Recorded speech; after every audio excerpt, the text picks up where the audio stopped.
Allez, dans cette vidéo, on va un petit peu sortir des clous. Je vais être honnête avec toi, vraiment honnête, parce que voilà, ça fait un moment que je tourne des vidéos sur l'immobilier, j'en ai déjà tourné plusieurs dizaines, et je remarque une chose dont personne ne parle et dont moi-même je n'ai pas parlé jusqu'à présent. L'investissement immobilier, c'est chiant. Voilà, je sais que ça peut paraître un peu contre-intuitif.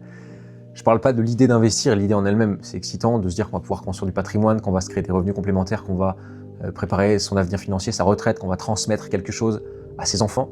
Ça, c'est challengeant, ça, c'est motivant. Mais tout le process réel, tout ce qu'il y a derrière, scroller sur des annonces tous les jours, faire des visites qui aboutissent pas, se prendre des refus dans la tronche par les banques, recommencer encore et encore et encore, ça, personne n'en parle parce que ça fait pas cliquer, ça fait pas rêver, et pourtant, c'est la réalité par laquelle chacun doit passer si il veut investir. Et c'est exactement pour ça que 80% des personnes qui veulent investir, et c'est ce que j'ai constaté dans les formations que j'ai faites, 80% des personnes, ou 4 personnes sur 5, ne passent jamais à l'action. Je vais décrire une routine que tu connais peut-être, dans laquelle tu vas peut-être te reconnaître. Le soir après le boulot, tu rentres chez toi, tu ouvres ton téléphone, tu vas sur Le Bon Coin, Se Loger, Bien Ici, peu importe. Tu rentres tes critères de sélection, tu scrolles, tu trouves un bien qui te semble intéressant, tu vas regarder les photos, tu fais un calcul rapide dans ta tête, et puis tu dis ouais, ça peut le faire, ça peut passer, 7-8%, pas mal. Puis tu vas ouvrir ton énième tableur, ton énième simulateur, tu vas faire une simulation un peu plus poussée, tu vas calculer ton cash flow, ton endettement, ta rentabilité nette sur le long terme. Ça a l'air de tenir la route, et puis rien. Finalement rien. Tu fermes l'appli, tu passes à autre chose, et puis le lendemain, ou la semaine d'après, ou le mois d'après, ou l'année d'après, tu recommences, avec d'autres annonces, d'autres simulations, d'autres chiffres. Et pose-toi la question, depuis combien de temps est-ce que tu fais ça? Est-ce que tu fais ça depuis des jours parce que tu viens de t'y intéresser? Est-ce que tu fais ça depuis des semaines, des mois, 1 an, 2 ans, 3 ans peut-être? Parce que oui, il y a des personnes qui sont bloquées comme ça depuis des années. Tu as l'impression d'avancer, tu te dis que tu fais des recherches, que tu apprends, que tu te prépares, mais concrètement, tu n'as peut-être toujours pas visité un seul bien, tu n'as peut-être toujours pas remis une offre, t'as peut-être toujours pas été voir une banque avec un dossier ficelé et bien monté, bien structuré. T'as pas appelé une seule agence, t'as pas fait une contre-visite, pas une seule avec un artisan pour pouvoir chiffrer ton projet et entrer un peu plus dans le vif, dans le concret. Ça, c'est ce que j'appelle le syndrome du scroller. C'est du lèche-vitrine immobilier, tu regardes la vitrine, t'imagines ce que ça pourrait être, ce que ça serait d'acheter, mais tu rentres jamais dans le magasin pour acheter. Et je vais te dire un truc que j'ai mis personnellement du temps à comprendre. Quand tu scrolles comme ça sur des sites d'annonces, quand tu fais des simulations, quand tu vois des chiffres qui ont l'air de bien matcher, ton cerveau te libère de la dopamine, t'as l'impression d'avancer, t'as l'impression d'être productif, mais en réalité, tu te rapproches même pas de ton objectif, tu t'en éloignes. Tu fais même des pas en arrière. C'est de la fausse productivité. Tu fais des choses qui ressemblent à du passage à l'action, mais qui n'en sont pas. Regarder des annonces, c'est pas investir. Faire des simulations, ça n'est pas investir. Regarder des vidéos YouTube, même si tu apprends quelque chose, même si tu apprends quelque chose de nouveau, ça n'est toujours pas investir. Et le piège, c'est que c'est un comportement qui s'auto-entretient. C'est un cercle vicieux, parce qu'il y a la dopamine là-dedans, c'est ton cerveau qui consomme. Plus tu scrolles, plus tu vas avoir l'impression d'avancer. Plus tu as l'impression d'avancer, moins tu ressens cette urgence de réellement passer à l'action, et moins tu ressens le besoin d'agir, plus tu restes dans ta zone de confort. Et ce cycle, il ne peut pas se briser tout seul. Parce que scroller, c'est sans risque pour toi, tu n'as rien à y perdre, tu ne peux pas te planter quand tu regardes une annonce, tu ne peux pas perdre de l'argent, tu ne peux pas faire d'erreur. Tu es en sécurité finalement.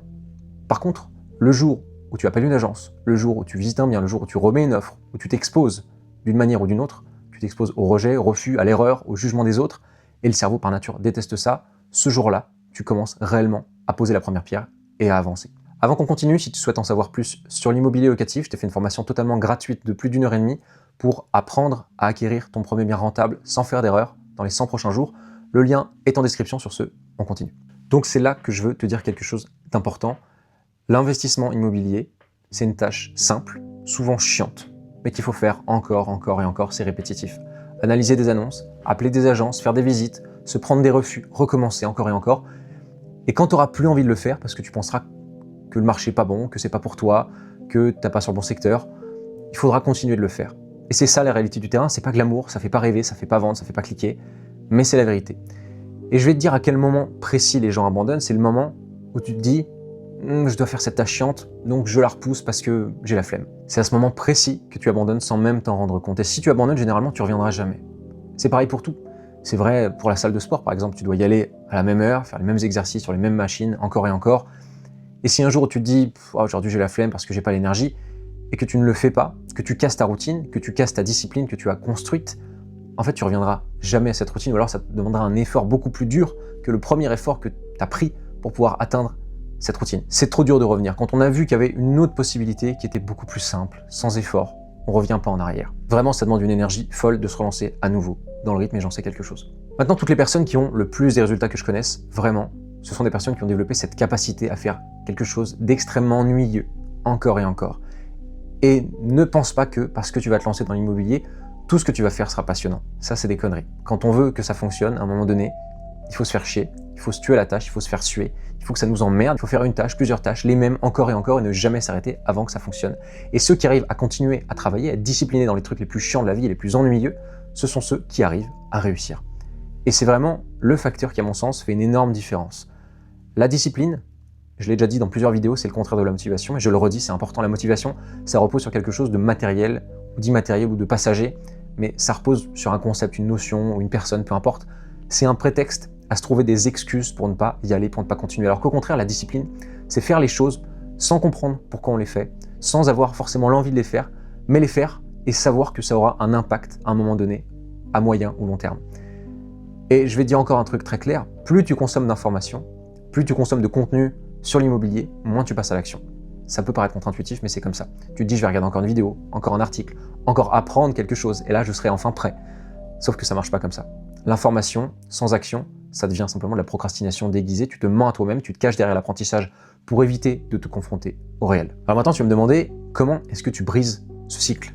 Pas en te motivant, on l'a vu, la motivation, ça marche pas. La motivation, ça repose sur des éléments court-termistes, ça vient puis ça repart aussitôt. Tu brises le cycle en créant de l'irréversibilité.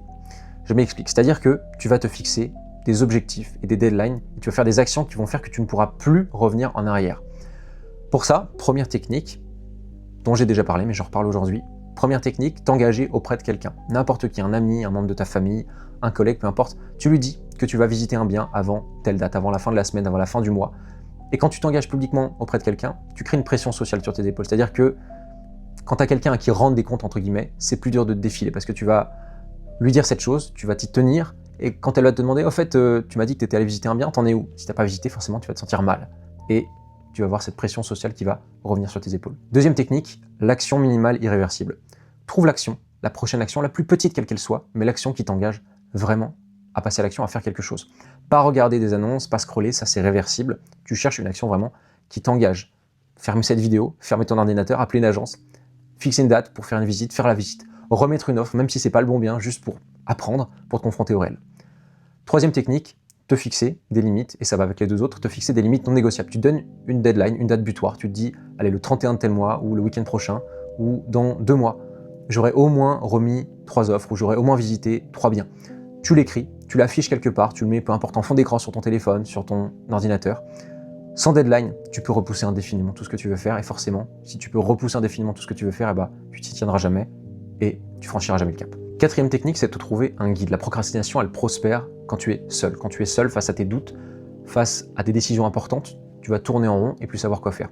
Trouve quelqu'un qui a déjà fait le taf, trouve quelqu'un qui a déjà fait le chemin, qui peut valider tes choix, qui te pousse quand tu as l'impression de ralentir, qui te pousse dans tes derniers retranchements et qui te fait prendre les bonnes décisions.